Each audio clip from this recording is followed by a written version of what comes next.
ముచ్చట్లు షురు. అవుగాని ఎంతమందికి రుణాలు మాఫీ అయినాయి వల్ల ఓ మల్క చేతులు ఎత్తుర్రి. మీ ఊళ్ళో అందరికైనాయా? అసలు సగానికి సగం మందికి గానే కాలేదు. ఇక రైతు బంధు ముచ్చట్నైతే తీస్తేనే తీస్తలేరు. కానీ ఇంకో దిక్కు రేవంత్ సార్ ఏమంటున్నాడు, అందరికీ రుణాలు మాఫీ చేసినాము, రైతులందరూ సంతోషంగా ఉన్నారు అని రాగం తీస్తున్నాడు కదా తాపకో మల్క. మరి ఏ పాటు రుణాలు మాఫీ అయినాయో ఇగో గా రైతులే చెప్తాన్రు పాండ్రి. మరి ఇగో వీళ్ళను చూడుండ్రల్లా ఒక కాలు మీద నిలబడ్డరు. వీళ్ళందరూ మన హన్మకొండ జిల్లా పంగిడిపల్లి ఊరి రైతులు. మన రేవంత్ సార్ వారు రుణాలు అందరికి మాఫైనాయి అని అనే కదా, అగో ఖాళీ పంగిడిపల్లి ఊర్లోనే మాఫీ కానోళ్ళు ఇగో వీళ్ళు ఆఫీసుల చుట్టూ తిరుగుకుంటా ఆఫీసర్లను అడిగి అడిగి నెరివడ్డరు. రేవంత్ సారు ఇక పూటకో మాట చెప్తున్నాడని ఇగో ఇట్లా ఒంటి కాలుపై నిలబడి నిరసన చెప్పిర్రు. రేవంత్ సారు చూస్తున్నవా సారు, ఒక్క ఊళ్ళనే గింతమంది ఉన్నారు రుణాలు మాఫీ కానోళ్ళు, ఇక రాష్ట్రమంతా ఇంకెంతమంది ఉండాలి? మీరు జయ్యబట్టి ఒక్క కాలు మీద నిలబడవలసి వస్తుందంటారు సారు. పంగిడిపల్లి ఊరోళ్ళ నిరసన గిట్లున్నదా? ఇగిప్పుడు పెద్దపల్లి జిల్లా కలెక్టరేట్ ఆఫీసుకు రాన్రి. అగ చూడవు రాజేష్ అన్న వచ్చిండు అంగి లేకుండా. అంగీలు కరువై కాదు, మన సర్కారును నమ్ముకుంటే పెయ్యి మీద బట్టలు లేకుండా అవుతున్నదట. అందుకే ఇగో గిట్ల రావాల్సి వచ్చింది అని అంటున్నాడు. పంచాది ఏందయ్యా అని అంటే వీళ్ళ ఊళ్ళనట సర్కారు భూమిని కబ్జా చేస్తానరట.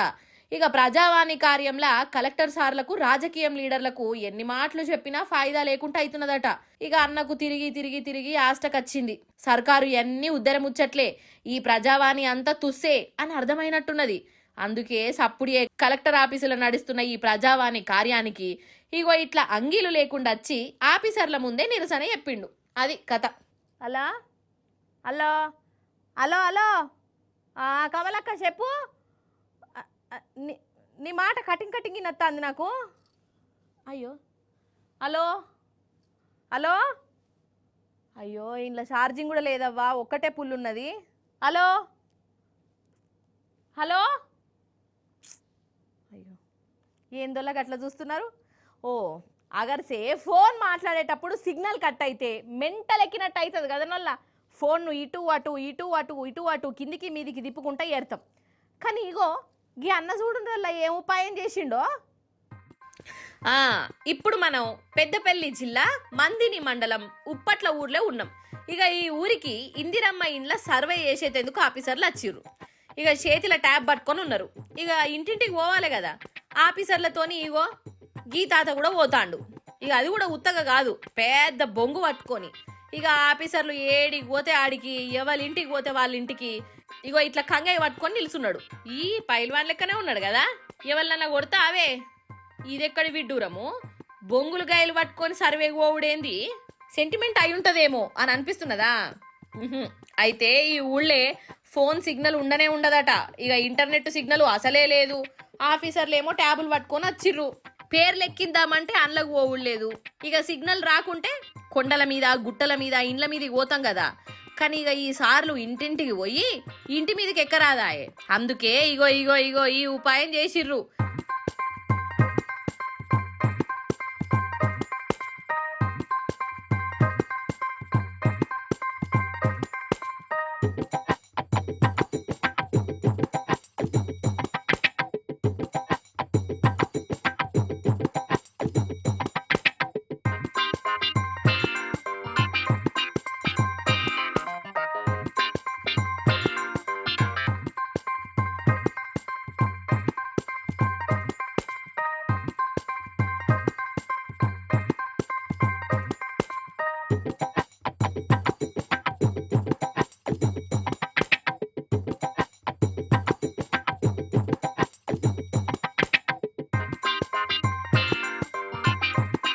ఏందయ్యా అనంటే ఈ తాత ఒక బొంగు తీసుకొని ఆ బొంగుకు ముల్లె కట్టిండు.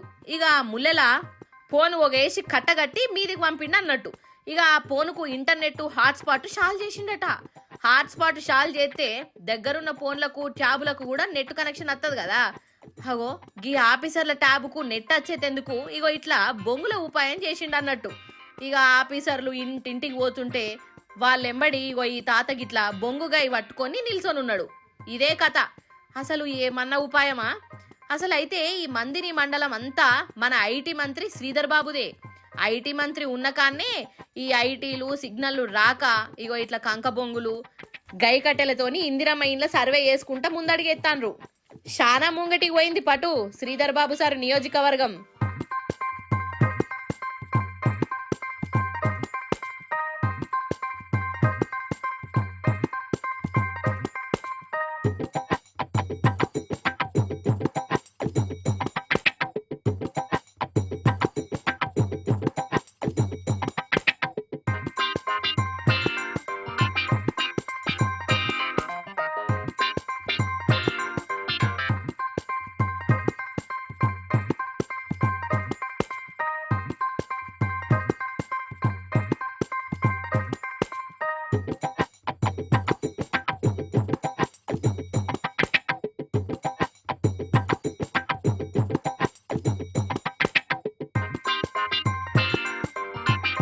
నిజంగా మన గురుకులాల పిల్లల పరిస్థితి తలుచుకుంటుంటే నాకైతే కళ్ళ పొంట నీళ్ళు వస్తున్నాయి వల్ల.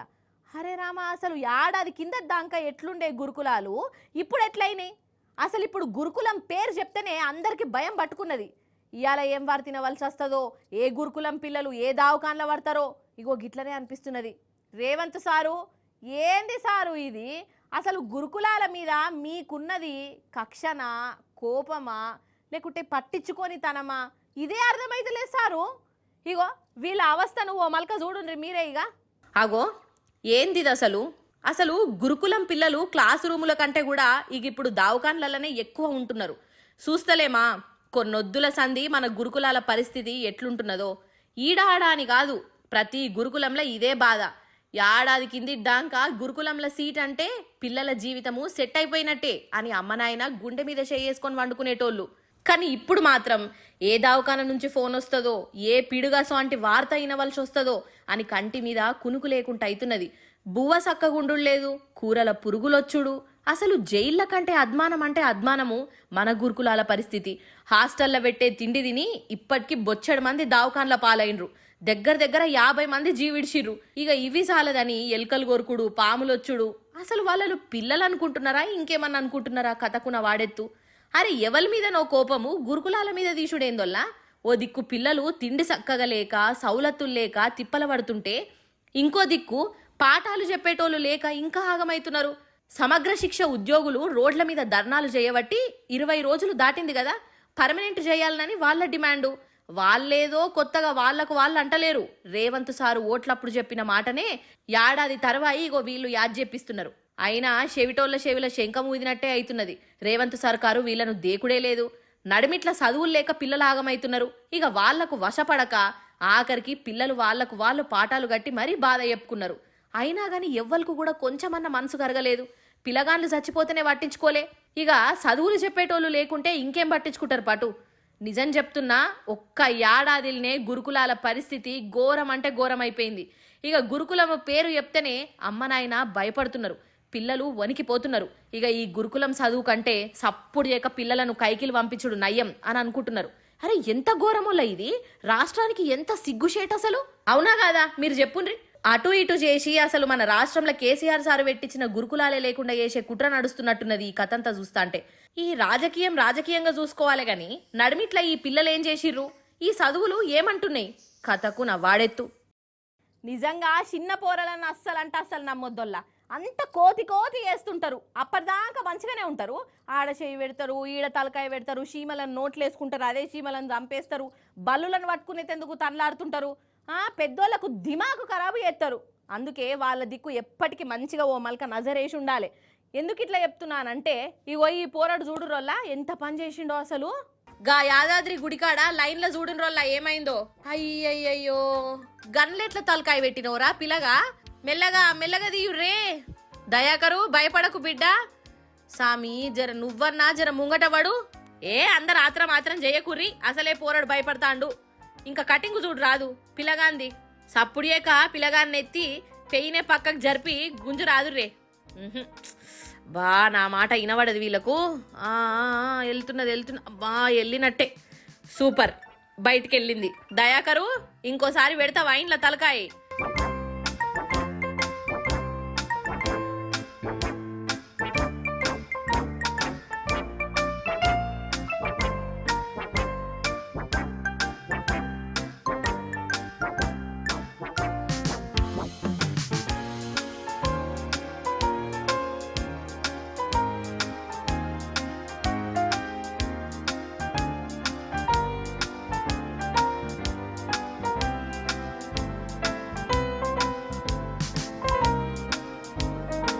అయితే ఆదివారం నాడోల్లా కిష్ణయ్య కుటుంబము యాదాద్రికి వచ్చింది నరసన్నను దర్శనం చేసుకునేందుకు. ఇక వీళ్లకు దయాకర్ అని 6 ఏళ్ల పిల్లగాడున్నాడు. లైన్లో నిలబడ్డాడు. ఇక ఈ పోరడు నాయనను పట్టుకొని ఉండొచ్చు కదా, అటు మొసులుకుంటా ఇటు మెసులుకుంటా ఆడుకుంటా తలకాయ పోయి గ్రిల్లో పెట్టిండు. ఇక తలకాయ అయితే పెట్టిండు కానీ ఇక అది బయటకు వచ్చుడలేదు, ఇరుకపోయింది. పాపం పిల్లగాని అవస్థ చూడాలి. ఇక లాస్ట్కు వీళ్ళు అటు ఇటు తన్లాడి ఉపాయంతో తలకాయను బయటికి తీసిండ్రు. ఇక జన్మల ఇటు దిక్కే రాడు కావచ్చు. అందుకే చిన్న పోరలను అస్సలు నమ్మొద్దు అంట. వాళ్ళు ఆడుకుంటున్నారు కదా అని మనం వేరే కయాల్లో ఉంటే ఇగో వీళ్ళు వేసే చిత్రకథలు గిట్లుంటాయి. వాళ్ళు పర్షాన్ అవుతారు, కడమోళ్ళని పర్షాన్ చేస్తారు. అది కథ. అందరికీ నమస్తే బిడ్డ. అంత మంచేనా బిడ్డ? నేను మీ మల్లీశ్వరిని. వయసు అయిపోయింది కదా బిడ్డ, మీకు ధూమ్ధామ్ ముచ్చట్లు చెప్పేది ఎందుకని వచ్చిన నాయన. ఓ మనవడా, ఇవాళ ఏం చెప్పాలి మీకు? అయ్యో ఏందోల్లా, నేనే అగర్సే నాకు 90 ఏళ్ళు వచ్చినాక కూడా ధూమ్ధామ్ ముచ్చట్లు ఎట్లా చెప్తానో ఇప్పుడు ప్రాక్టీస్ చేస్తున్నా. ఇట్లనే ఒక చెయ్యి కర్ర పట్టుకొని వణుకుకుంటా మెల్లమెల్లగా చెప్తా కావచ్చోల్లా కదా. ఏంది మల్లీశ్వరి, ముసల్దాను అయినా కానీ ముచ్చట్లు చెప్తావా నువ్వు అని కాలడ్డం ఆడారు.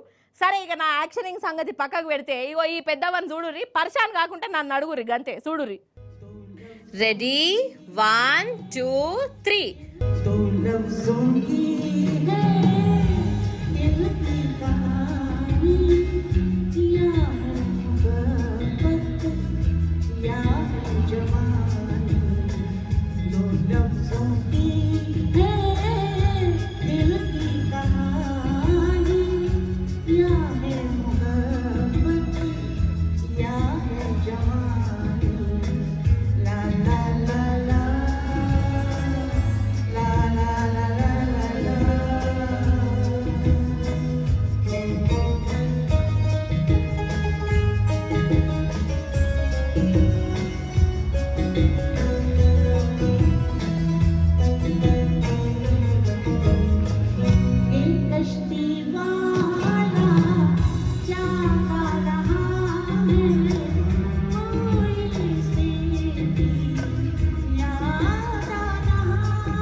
వారెవ్వా ఏమన్నా వాడిందా అన్నట్టు పాడింది ఎవలో ఏర్పాటు చేసినరా నొల్లా?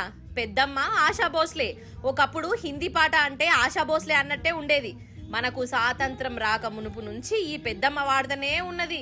అగో ఇప్పుడు కూడా స్టేజ్ మీద చూడురల్లా ఎంత సంబరంగా వాడుతున్నదో. హసనే తేరి తోబా తోబా తోబా తోబా అనుకుంటా.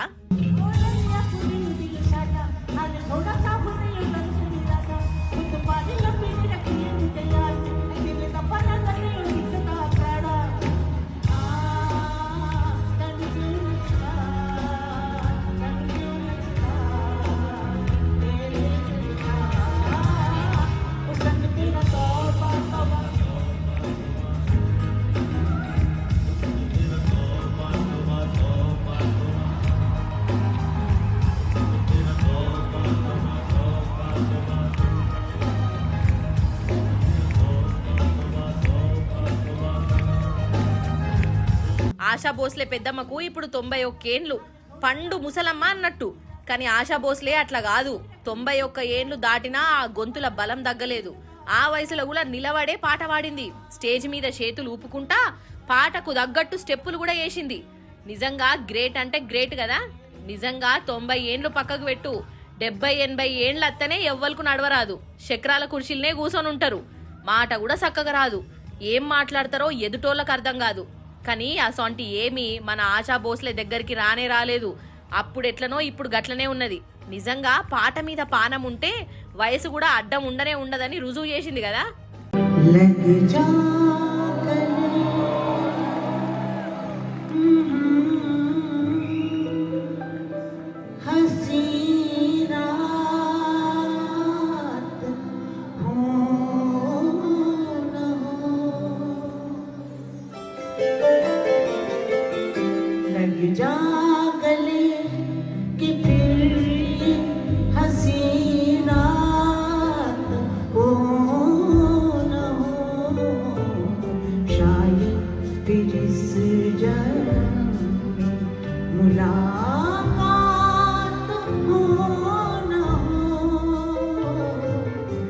ఇవన్నట్టోళ్ళ ఇయాలటి ముచ్చట్లు. మళ్ళీ రేపు వచ్చేటప్పుడు ఇంకిన్ని ముచ్చట్లతో కలుస్తుంది. అప్పటిదాకా మీరైతే చూస్తూనే ఉండరు టీ న్యూస్. నేను ఉంటాం మరి. నమస్తే, టాటా.